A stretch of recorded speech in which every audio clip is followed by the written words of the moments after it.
Còn xa Efeso lẽ chỉ hệ về rồi. Vả lại, anh em phải làm mạnh dạn trong Chúa, nhờ sức toàn năng của Ngài, hãy mang lấy mọi khí giới của Đức Chúa Trời để được đứng vững mà địch cùng nguy kế của ma quỷ. Vì chúng ta đánh trận chẳng phải cùng thịt và huyết, bèn là cùng chủ quyền, cùng thế lực, cùng vua chúa của thế gian, mà tối nay cùng các thần dữ ở các miền trên trời vậy. Vậy nên hãy lấy mọi khí giới của Đức Chúa Trời hầu cho ngày khốn nạn, anh em có thể cự địch lại, và khi kháng hơn mọi sự rối, anh em được đứng vững vàng.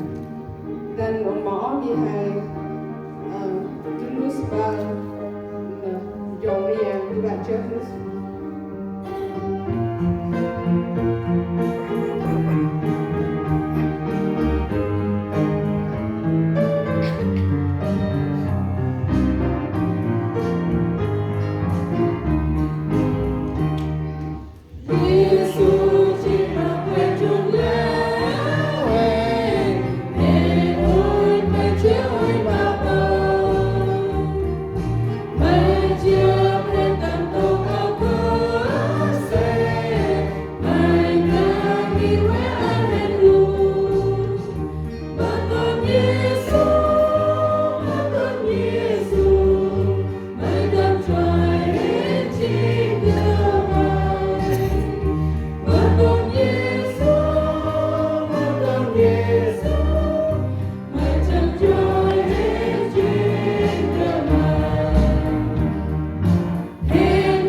Để